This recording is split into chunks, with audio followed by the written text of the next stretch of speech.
Vamos a cambiar de tema.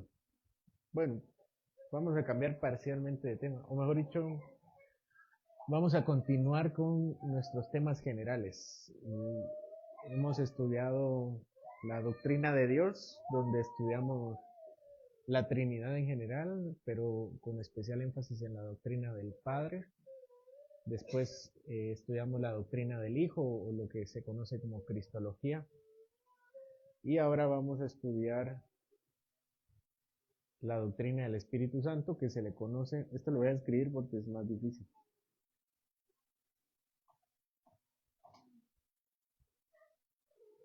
Neumatología se le llama. Por si los asaltan una vez y les dicen, si no me dicen cómo se llama la doctrina del Espíritu Santo, les quito sus cosas. Y ustedes van a saber y les van a decir neumatología. Ahora, si no lo usan para otra cosa, pues no importa. Pero neumatología. ¿A alguien se le ocurre por qué puede significar esto o cuáles son sus raíces? Ah, bueno, aquí tienen dos claras, ¿no? Neumato y logía. ¿A qué le suena neuma? Neumático, ¿verdad? ¿Qué más? ¿Qué otra palabra con neuma? Neumático, neumonía, neumatólogo. ¿Qué tienen todo eso de común? ¿O qué creen que significa neuma? Significa aire, ¿no? Aire, respiración, aliento. Y eso es lo que significa la palabra neumato, que es algo así como aire o viento o soplo. Y esta palabra probablemente es la que más nos resuena cuando hablamos de vida. ¿Cuál es la primera mención del Espíritu Santo en la Biblia? Que el Espíritu se movía sobre la faz de las aguas. Y el hombre es creado por Dios. Y para darle vida, ¿qué hace? Sopla. Sopla aliento de vida. Y ese aliento de vida es realmente el Espíritu del Señor quien da vida al hombre. Y por eso en Eclesiastés dice que el Espíritu regresa a Dios, quien fue quien lo dio. Es el soplo. Y la parte de logía significa la ciencia o el estudio o el conocimiento, ¿verdad? Entonces sería algo así como el estudio o la ciencia del Espíritu Santo. Eso es lo que vamos a ver de ahora en adelante. Y vamos a conocer a la persona del Espíritu Santo. Bueno, durante los últimos años, ya las últimas décadas, ha habido un especial énfasis en una parte de nuestros hermanos acerca del Espíritu Santo, ¿verdad? Que es los hermanos de pentecostales. Los pentecostales, el nombre pentecostal viene de aquella fiesta que se llamaba Pentecostés, en donde el Espíritu Santo desciende sobre los discípulos y les da dones especiales. ¿Se recuerdan de esa ocasión? Entonces, en teoría es que durante algunos años la iglesia apagó el Espíritu y de repente hubo un resurgir de este encuentro verdadero con el Espíritu Santo. Bueno o malo, cierto o falso. Lo que parece hoy es que hay un abuso respecto a la persona del Espíritu Santo. ¿Qué abusos han escuchado o han visto respecto al conocimiento o el actuar del Espíritu Santo?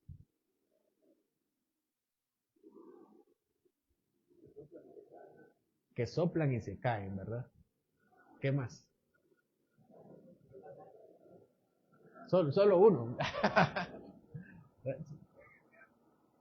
Que lo envían, ¿verdad? Que se vaya para allá. ¿Qué más? Está aquí.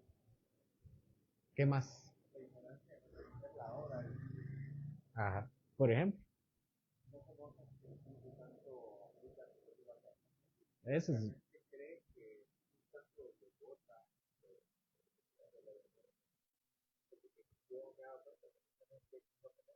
Ujú.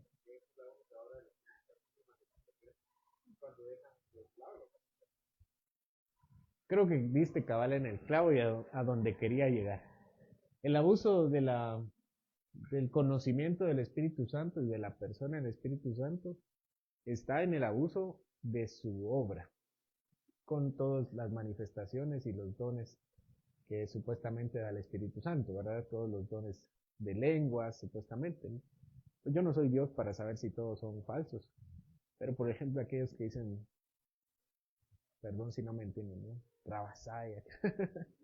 Yo pues dudo que esas sean palabras del Espíritu Santo porque, no sé, nos escuchan un poco falsas, un poco inteligibles, ¿verdad? Y bastante inteligibles. Y bueno, también el tema de los dones de la sanación, en esas, ¿cómo le llaman esos eventos? En las cruzadas, que tiene otro nombre, ¿no? Sí, como las campañas, recuerdo que hay otro nombre. Bueno, pues las campañas o las cruzadas, ¿verdad? Yo no, cuando uno mira la Biblia, no mira a los apóstoles haciendo eventos para ir a sanar gente, sino más bien son predicadores itinerantes que están acompañando su obra evangelística de milagros y señales. Eso es por un lado. Y por otro lado tenemos a las iglesias que oraban y ahí también había profetas y sanadores o hermanos que sanaban, pero era algo muy local, ¿verdad? Entonces, no se trata como de juzgar cada caso, sino ver que esa, ¿cómo se le dice? Esa chabacanería, ese irrespeto, Dios no parece estar ahí. Entonces, eso es lo ese es el primer error que yo veo. Y el segundo error es pensar en el Espíritu Santo únicamente en función de lo que nos da. Y eso es lo que hemos venido también tratando con la doctrina del Padre o de Dios y la doctrina del Hijo y de Cristo, ¿no?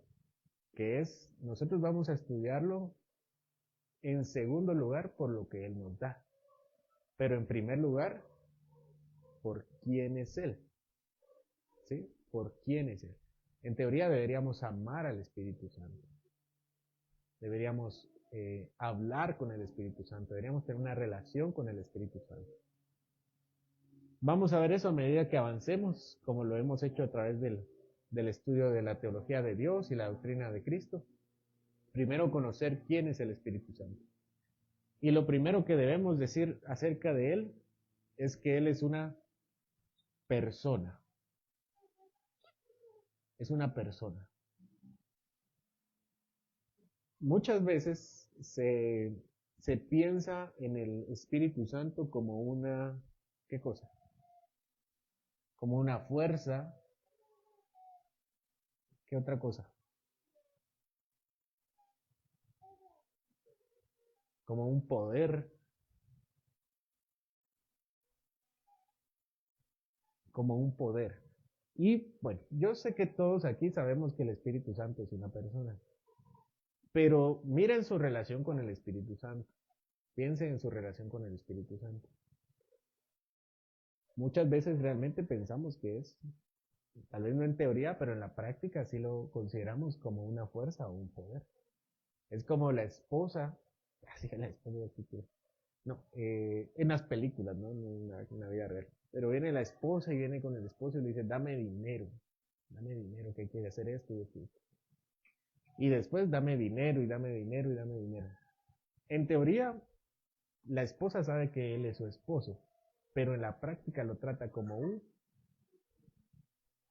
banco, como un cajero, ¿verdad? Y no tiene una relación verdadera con él, o al menos no parece en la práctica. Bueno, igual nosotros muchas veces nuestra relación, en teoría sabemos que el Señor es espíritu y es una persona, pero nuestra forma de relacionarnos con Él es como una fuerza, como alguien que nos puede dar ánimo, dar poder o dar fuerza. Ese tipo de relación tenemos con Él. Pero lo primero que tenemos que recordar es que Él es una persona. ¿Eso qué implica? Que el Espíritu Santo posee una voluntad. Voluntad. ¿Dónde vemos en la Biblia que es una voluntad? Oh, pero mucho. Ya estoy confundiéndome. Que tiene voluntad.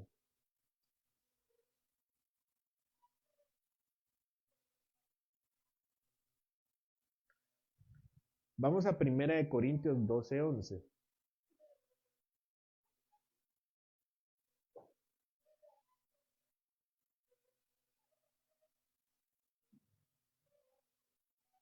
Primera de Corintios 12:11. Dice Pablo que el Espíritu Santo reparte dones a cada uno como Él quiere. Entonces, Él tiene deseos y dice que Él quiere darle a uno dones y el Espíritu Santo quiere darle a otro otros dones. A todos les da dones, pero Él quiere repartirlos de acuerdo a su propia voluntad. Vamos con lo segundo. El Espíritu Santo posee intelecto, es decir, inteligencia propia. Vamos a Romanos 8:27.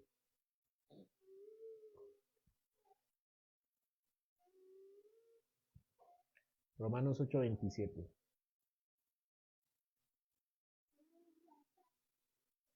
Dice, el que escudriña los corazones sabe cuál es la intención del Espíritu. El Espíritu tiene intenciones. Vamos con Primera de Corintios 2:10.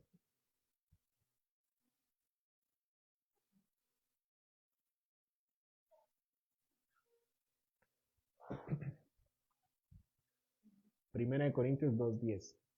El Espíritu todo lo escudriña, aún lo profundo de Dios. El Espíritu todo lo escudriña, aún lo profundo de Dios. ¿Qué significa escudriñar? Escarbar, pero algo más literal. Algo más literal. Lo analiza. Todo lo analiza. Otra palabra literal. Descubrir, todo lo descubre, es parte también. Ok, vamos con el siguiente que es el Señor, el Espíritu Santo posee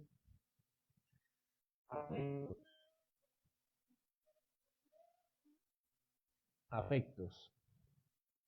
Efesios 4:30.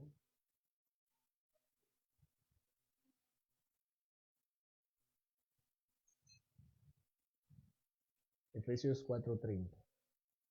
Pablo exhorta a los creyentes y les dice, no contristéis al Espíritu de Dios. ¿Qué significa la palabra contristar? Entristecer, ¿verdad? No entristezcan al Espíritu Santo. Entonces el Espíritu Santo tiene la capacidad de entristecerse. Eso es lo que quiere decir. Vamos con el siguiente. El Espíritu Santo tiene voz. Voz. Hechos 13:2.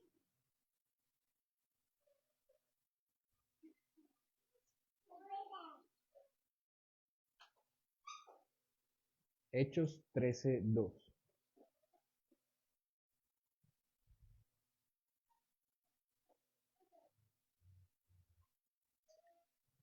El Espíritu Santo dijo, apartadme a Bernabé y a Saulo. Entonces, la iglesia estaba orando. ¿Qué es una oración? En términos espirituales. Una conversación con el Señor, con Dios, ¿verdad? Entonces, la iglesia estaba conversando con Dios y le estaba haciendo una solicitud. ¿Y quién responde? El Espíritu Santo responde y su respuesta es, apártenme a Pablo y a Bernabé, a Saulo y a Bernabé. El Espíritu, bueno, dentro de esto mismo, vamos a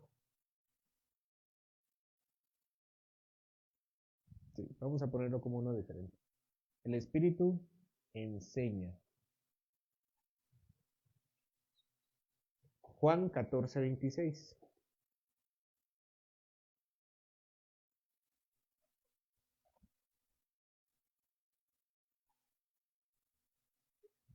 Juan 14:26.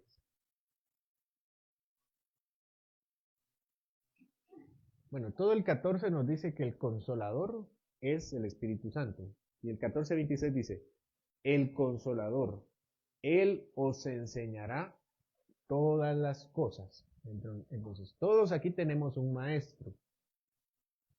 que no soy necesariamente yo, un maestro más grande. Yo puedo llevar la información a sus oídos la mayoría de las veces. A veces nos distraemos, se nos va un poco la atención, pero quien nos mantiene enfocados y quien lleva las palabras a nuestra vida de modo que haga un clic y dice, ya entendí, ya sé qué quiere el Señor de mí. Eso solamente lo hace el Espíritu Santo. Él es un maestro más que cualquiera que puede llevar información. Ok, el siguiente. El Espíritu intercede. El Espíritu intercede. Romanos 8:26.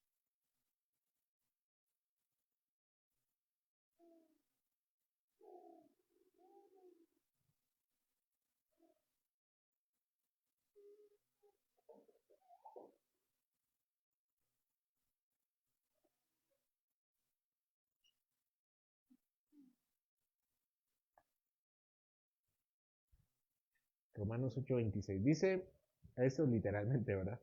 El Espíritu mismo intercede por nosotros. Bueno, pensando nuevamente en la dinámica trinitaria. ¿Dónde está Cristo en este momento? Está en la diestra del Padre, sentado en el trono. ¿Y dónde está el Espíritu Santo? Está en la tierra. Y de acuerdo a este texto, ¿dónde también está? En el cielo. ¿Dónde exactamente? ¿En qué parte del cielo? Según este texto, ¿no? O sea, nosotros sabemos que el Señor está en todos lados, es omnipresente. Sí. Sí, no vamos a decir si a la derecha o a la izquierda, pero está con las otras personas de la Trinidad. Y la labor del Espíritu Santo al estar con las otras personas de la Trinidad es interceder por nosotros.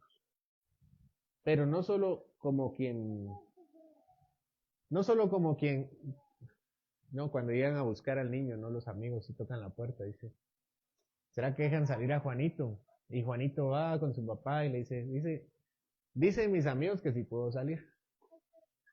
Así no, ¿verdad? No es una intercesión como de esa manera, sino que el Espíritu Santo toma lo que nosotros decimos y se lo presenta al Padre de una manera que nosotros no entendemos. ¿Cómo lo dice la Biblia? Con gemidos indecibles. ¿Qué quiere decir eso? Realmente es difícil de interpretar porque es una realidad que nosotros no entendemos. Pero lo que sí sabemos es que nuestras oraciones están cargadas muchas veces de palabras equivocadas, deseos impuros, eh, cosas que van contra la voluntad del Señor. Y viene el Espíritu Santo y toma nuestras oraciones imperfectas y se las lleva a Dios, se las pone a Dios y les dice, esto es lo que realmente quiere decir. Me encontraba yo con dos personas, con dos amigos. Y un amigo le había regalado unos chocolates a otro amigo. Y la verdad es que a ese amigo no le gustaban los chocolates. A quien le gusta el chocolate, pues a mí. Entonces, le dice, ¿no? El amigo que recibe los chocolates, ay, a mí no me gustan. Entonces yo le digo, lo que quiere decir es gracias por el regalo. Algo así. ¿Sí? O sea, toma nuestras palabras, las cambia, las dice, esto es lo que realmente quiso decir. Y le presenta al Padre las cosas como deberían ser. Bueno, vamos con el siguiente, vamos con la divinidad del Espíritu Santo. Hemos hablado un poco acerca de eso, pero vamos a refrescar un poco.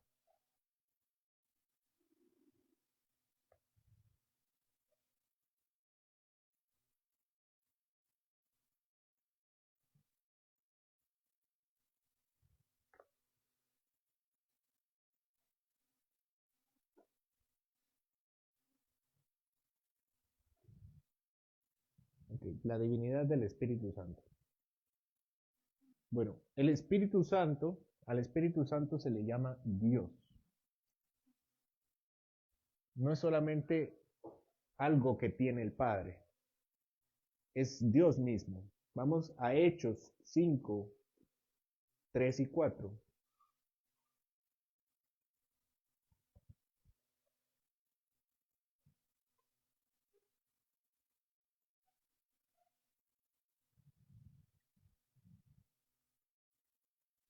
Entonces, vemos aquí que el Espíritu Santo no es un mensajero de Dios, es Dios mismo.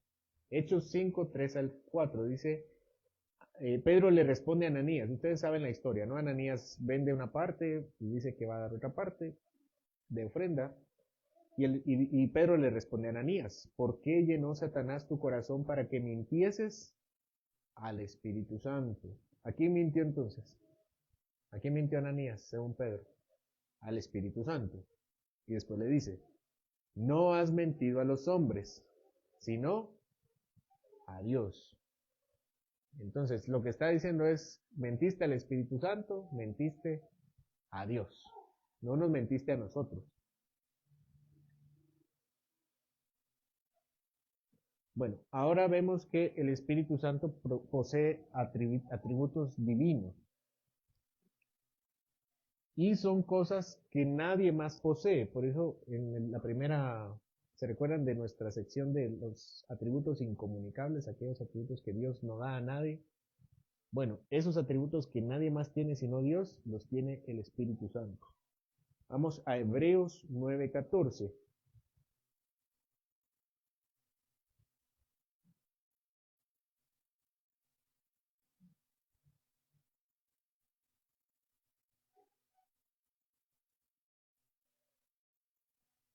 Hebreos 9:14.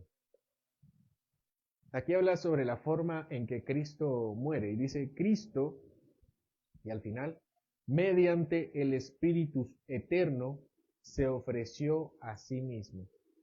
Dice que el Espíritu es eterno.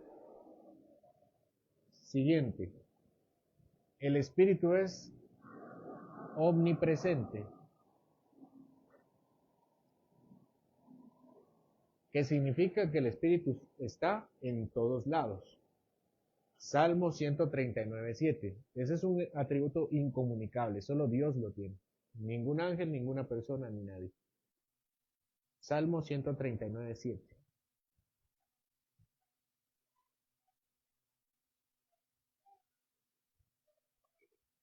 Dice David, ¿a dónde me iré de tu espíritu?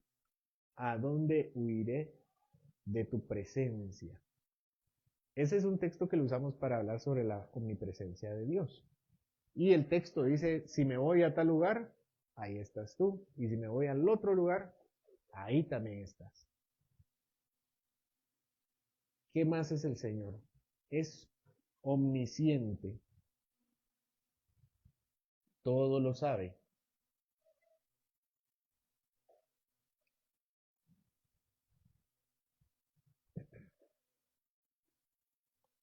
Primera de Corintios 2, 10 y 11.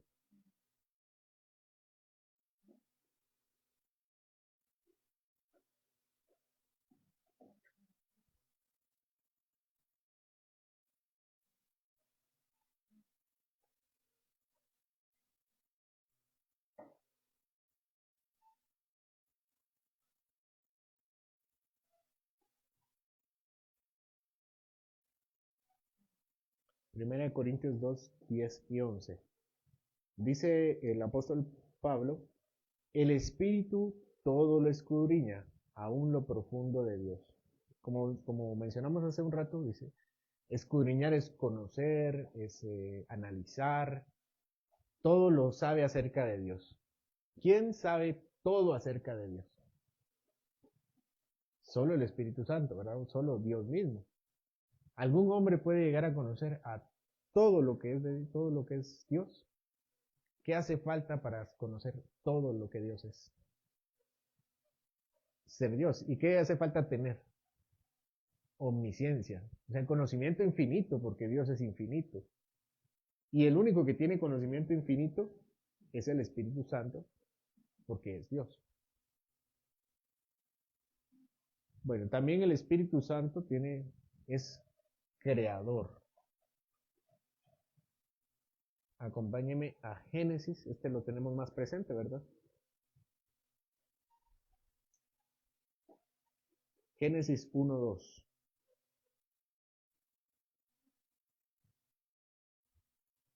El Espíritu de Dios se movía sobre la faz de las aguas. Ahora vamos a Job 33:4.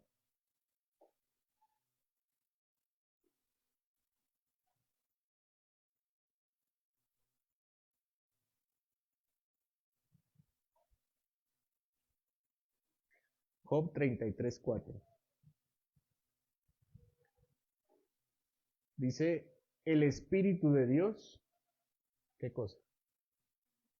Me hizo. Cuando el Señor sopla a Adán y le da aliento de vida, viene Job y dice, eso es que el Espíritu de Dios me hizo. Romanos 8:11.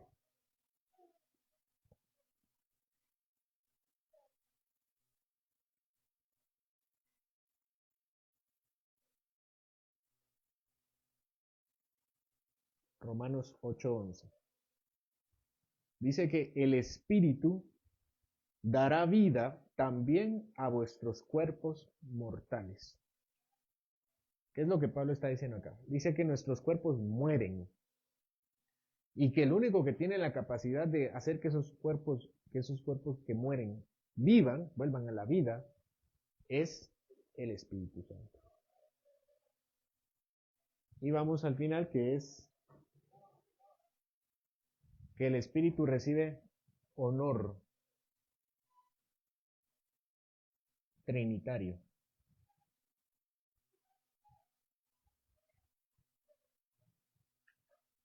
Trinitario.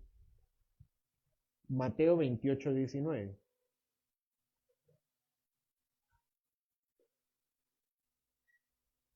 Mateo 28:19.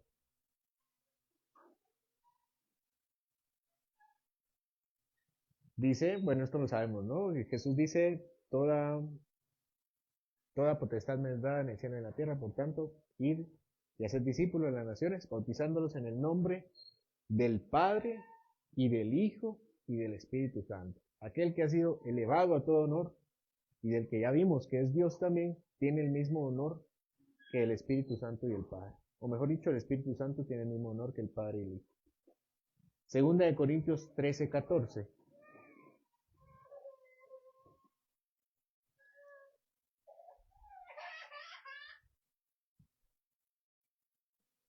Segunda de Corintios 13:14.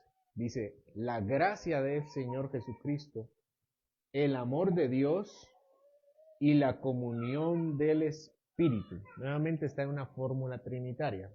Está Cristo, está Dios el Padre y el Espíritu Santo. Finalmente, no, pero me faltan algunos, perdón. Un par.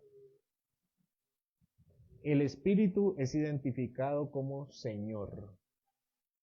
Algo que solamente se le da al Padre y al Hijo.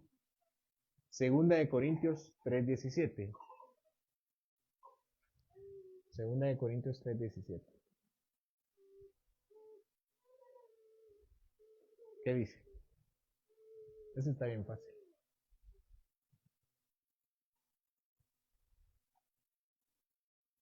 ¿Qué creen que dice?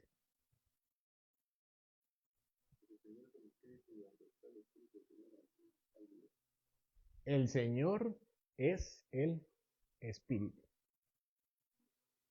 Y donde está el Espíritu del Señor, lo que está haciendo es una especie de redundancia. El Señor es el Espíritu. ¿Quién es identificado como el Señor? El Padre y el Hijo también. Ambos son Señor. Y está diciendo que el Espíritu también es el Señor. Hoy sí, finalmente.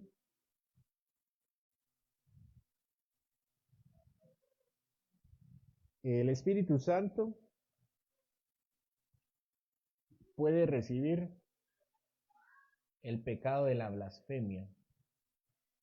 ¿Qué es la blasfemia?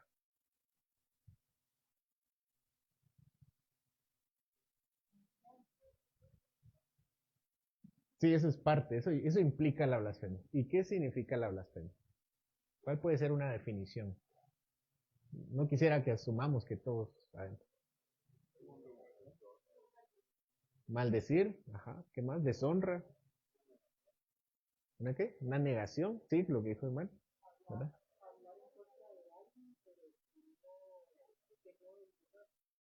Bueno, esa es en parte la definición. ¿Por qué se diferencia entonces de la calumnia? ¿Qué es la calumnia? ¿La calumnia y la blasfemia son sinónimos? ¿Por qué no? Ajá, exactamente. Entonces, no solo, la blasfemia no solo tiene la definición de hablar mal contra alguien, como lo tiene la calumnia, o de insultar a alguien, como lo tiene el mismo insulto, sino que es un pecado exclusivo de Dios. Solo se puede blasfemar contra Dios. Yo no puedo decir, él me blasfemó. ¿Y usted quién es para decir así? Es lo contrario de la adoración. También a ningún hombre se le puede adorar. ¿Dónde está eso? ¿Dónde dice eso?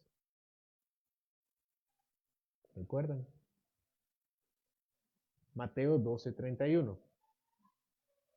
¿Alguien recuerda qué dice Mateo 12:31? Que la blasfemia contra el Espíritu Santo no será perdonada.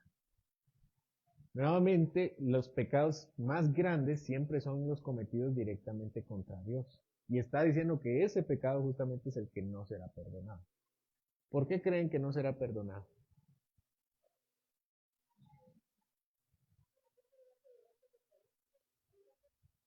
Sí, es parte. Sí, vamos a expandir un poco más, eso es cierto. ¿Por qué no dice contra el Hijo? O sea, ellos habían negado, ellos, ¿se recuerdan del contexto de este texto? Ellos habían dicho que Jesucristo tenía Belcebú, era Belcebú, era el demonio. Jesús era demonio, el demonio. Y que lo que hacía lo hacía por el demonio. ¿Es una blasfemia eso? Sí, es una blasfemia, ¿verdad? Está hablando contra el Señor, lo está negando, lo está deshonrando. Entonces, procede a decir que la blasfemia contra el Espíritu Santo no será perdonada. Él no dice la blasfemia contra mí, porque bien pudo haber dicho, eso era parte del contexto, ven y no me estoy blasfemando porque yo soy Dios. Pero no dice así, dice la blasfemia contra el Espíritu Santo. ¿Por qué dice así? ¿Y aquí qué tiene que ver el Espíritu Santo? Si no se estaba mencionando. Adelante.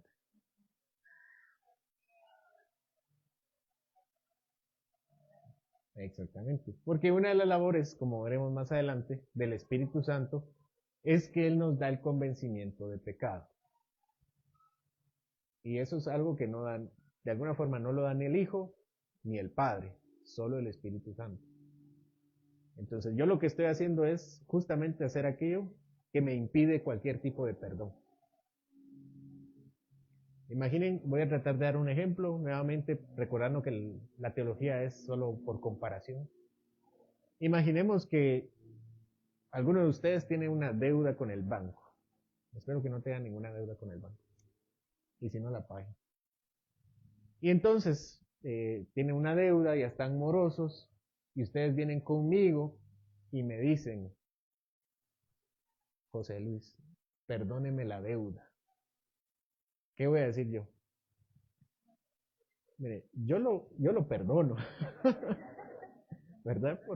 Porque es un pecado, ¿no? Entonces yo, pues, de alguna forma nos afecta a nosotros por la ofrenda, por los intereses, no se mentira. Tal vez yo soy ¿cómo se llama? Su deudor, su fiador, gracias, su fiador. Eh, pero a quien tiene que ir a pedirle perdón es al banco. Eso es más o menos lo que implica, ¿verdad? Que Jesús puede decir, bueno, en mí tienen que creer, pero el que da el arrepentimiento es el Espíritu Santo. ¿Dónde dice eso? Exactamente, en Juan. Cuando el Señor les dice, yo me voy a ir, pero viene el Espíritu Santo, ¿qué hará? que los va a convencer de justicia y de juicio. ¿Qué significa eso? Menciona otra cosa, pero no recuerdo. ¿Qué significa eso? Que nos convence de justicia y juicio. ¿Qué creen que significa?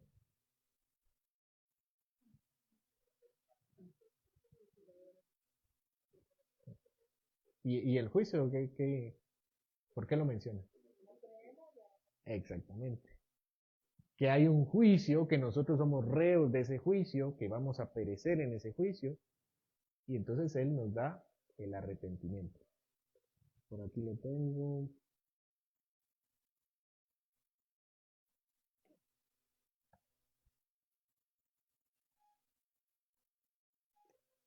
Juan 3:5. El que no naciere, ¿qué dice? Del agua y del espíritu, no puede entrar en el reino de Dios. La obra de regeneración es una obra del espíritu. Y esto nos lleva a la siguiente parte, que era la regeneración.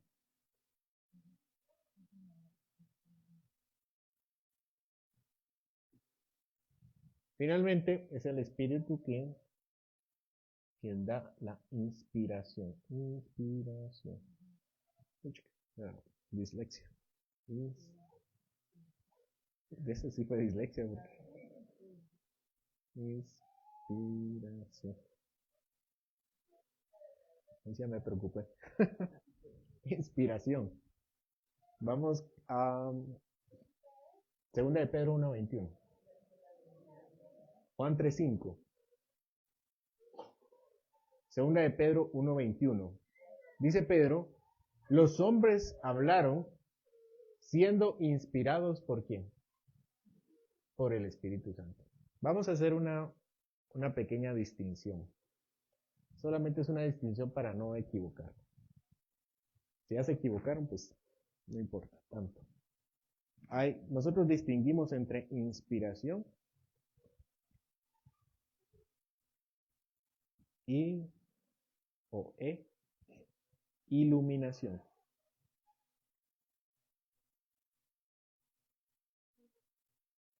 ¿Cuál es la diferencia? ¿Cuál creen que es la diferencia? ¿Cuál es la similitud? Primero, en relación al Espíritu Santo. Ambas son obras de Dios o del Espíritu Santo. ¿Y en qué se diferencia?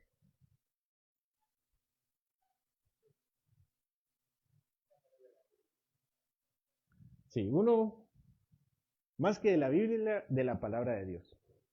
Porque entendemos que además de la Biblia, el Señor dio palabra de Dios en otros lados que nunca se quedaron por escrito, ¿verdad? Sí.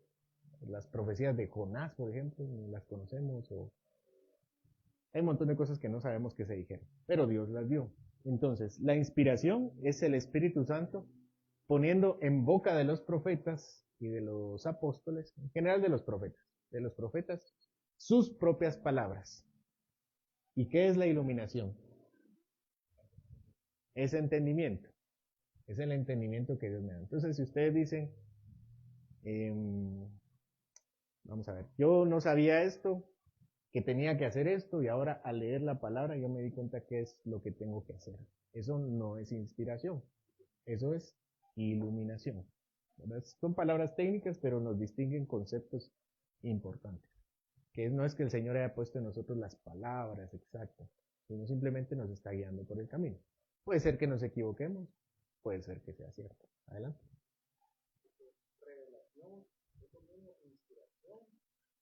Sí, sí. Bueno, la diferencia de la revelación, la inspiración se le llama al acto por el cual el Espíritu Santo lo hace. Pero la revelación, estas son cuestiones más técnicas. La revelación es finalmente lo que se entrega, el producto, lo que se revela. Pensemos ¿cómo explicar? Pensemos en un libro.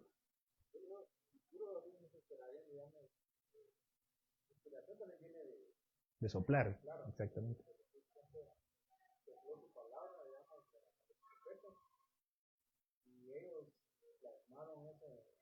Y esa es la revelación.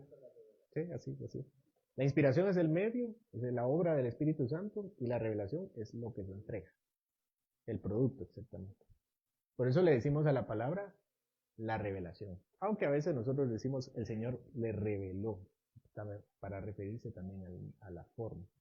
Una cuestión más técnica. Bueno, dudas con todo esto. Segunda de Pedro 1:21.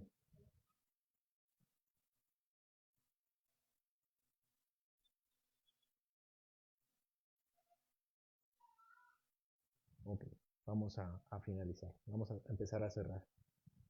Yo empecé diciéndoles que a veces tenemos errores en cuanto al entendimiento del Espíritu Santo. Y todo esto nos recuerda y podemos ver que en la Biblia las personas tenían una relación especial con el Espíritu Santo. ¿Dónde es la primera vez que se habla del Espíritu Santo? No, pero que el hombre se relaciona con el Espíritu Santo después del Edén. ¿Se recuerdan? Este sí es pregunta de maestría.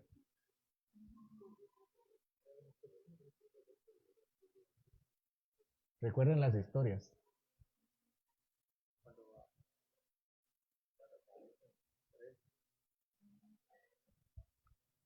Ah, sí, está difícil. Vamos a dejarla aparte porque es difícil de interpretar. Una donde es más clara.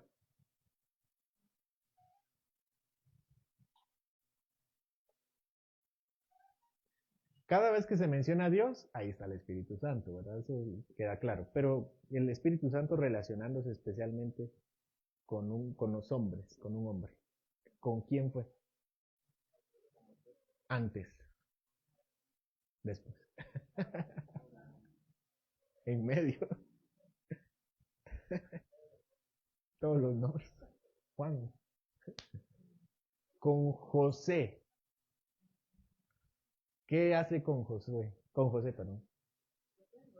Con los sueños. Le da el don de la interpretación de sueños. José ora al Señor y el Espíritu Santo es quien le da esa capacidad. Porque es el Espíritu Santo quien da dones. Eso lo vamos a ver más adelante. Y empieza esa relación con los hombres. ¿Cuál es la siguiente relación que tiene con los hombres? ¿O qué empezamos a ver el patrón del Espíritu Santo con los hombres?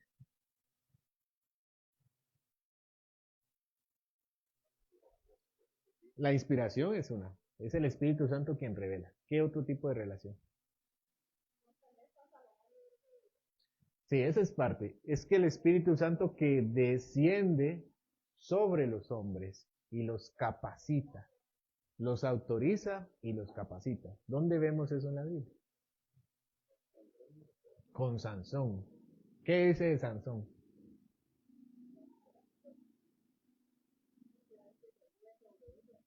Y atacaba a los filisteos. Exactamente. El Espíritu de Dios descendía sobre Sansón y lo autorizaba y lo capacitaba para vencer a sus enemigos. Y esa es la relación que empieza a tener con nosotros el Espíritu Santo.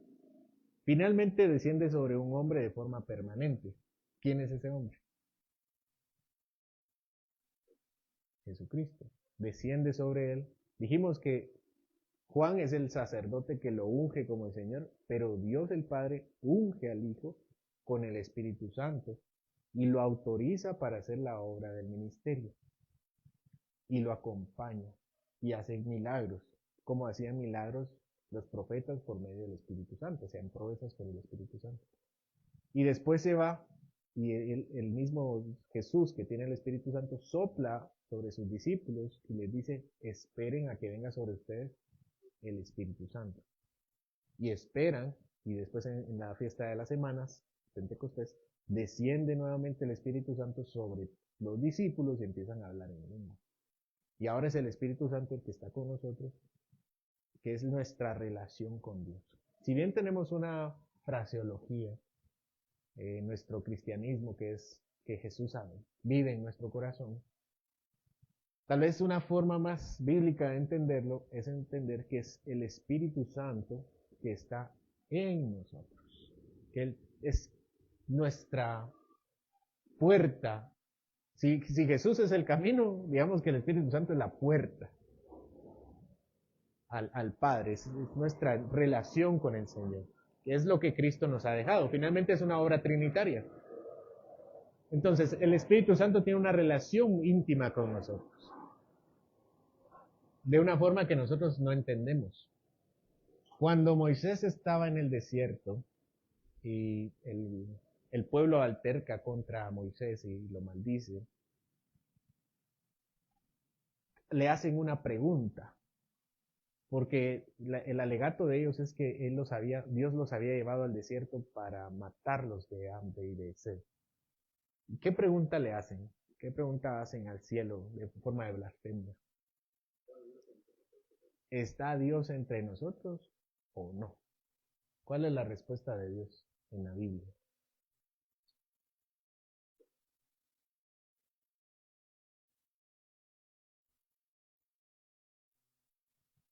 ¿Está Dios entre nosotros o no? Está entre nosotros y habita dentro de nosotros y nos conoce mejor que nosotros y es quien lleva nuestra vida para ser agradable delante del Señor. Por eso la pregunta del pueblo es ilógica.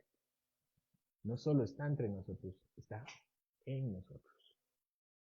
Esa es nuestra relación con nuestro Señor. Yo no quiero que se vayan tristes porque como con una carga. Yo no tengo una relación con el Espíritu. Cada vez que oramos a Dios, oramos al Espíritu. Así que no se preocupen. Cada vez que ustedes oran a Dios, oran también al Espíritu. Pero también sería bueno que en nuestras oraciones incluyéramos apartados especiales para el Espíritu y la obra que hace en nosotros. Eso es lo que Pablo nos invita cuando dice, no contristen al Espíritu. Cuando oran a Dios y es el Espíritu quien responde. ¿Sí? Entonces oramos al Padre, oramos al Hijo y oramos al Espíritu Santo, según la obra que cada uno. Si ustedes dicen Dios, no hay problema, no se sientan mal. Pero de alguna forma estamos forjando una relación más especial, somos más conscientes que Él está en nuestra vida, somos más conscientes de su obra, somos más intencionales de lo que Él hace con nosotros. ¿Verdad? Cuando uno llega y le pregunta a alguien, ¿cómo estás? Y le empiezan a contar algo. Porque nuestra pregunta muchas veces no es sincera. No, solo es el cómo estás como de trámite, ¿verdad?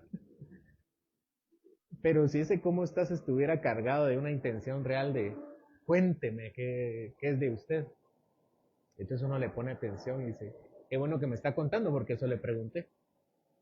De la misma manera, sean conscientes e intencionales en hablar con el Espíritu Santo, con Dios el Padre, el Hijo y el Espíritu Santo. Es parte de entender esta doctrina. Él es una persona, no es solamente una fuerza que viene y nos ayuda. Él es alguien que escucha, que hace, que merece honor, que conoce nuestro corazón, que merece nuestro reconocimiento, que ha hecho una obra en nosotros. ¿Estamos? Adelante.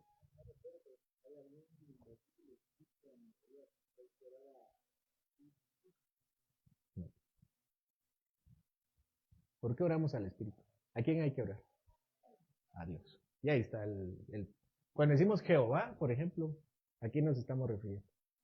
Al Padre, al Hijo y al Espíritu Santo. Porque todo lo que es de Jehová es del Espíritu Santo. Por ejemplo, los textos de la omnisciencia son de Jehová, de la omnipresencia son de Jehová, y dicen el Espíritu.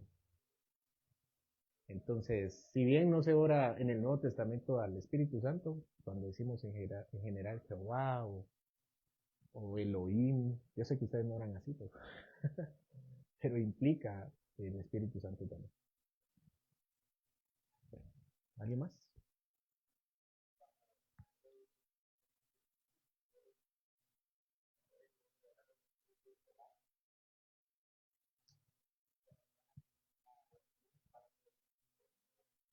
Ujú. Ah, sí, orar al Espíritu, claro. ¿Sí? Todos los textos que hablan de Dios en general, a veces se refieren, dicen después Espíritu, como ese texto también. No como los textos que he referido de los salmos. Dice Dios y después dice que es el Espíritu. Bueno, terminamos. ¿Alguien más tiene otra duda? Bueno, Señor, gracias porque nos has permitido acceder a ti por medio de tu Espíritu que habita en nosotros por Cristo Jesús. Y te pedimos perdón porque no somos conscientes de ello. Te tomamos como si fuera una fuerza, un poder, algo abstracto, cuando realmente escuchas nuestras oraciones. Y nosotros podemos presentarnos delante de ti y eres tú quien transforma nuestras palabras incompletas, nuestras intenciones torcidas, nuestros deseos pecaminosos y los llevas perfectamente. Por eso, Señor, te reconocemos como nuestro Dios, como quien habita en medio de nosotros también, y a quien debemos darle gloria y honor, para que no seas entristecido por nuestros pecados. Te pedimos también que cures nuestra alma, cures nuestro corazón del pecado, y nos des constantemente ese convencimiento para no blasfemar contra ti.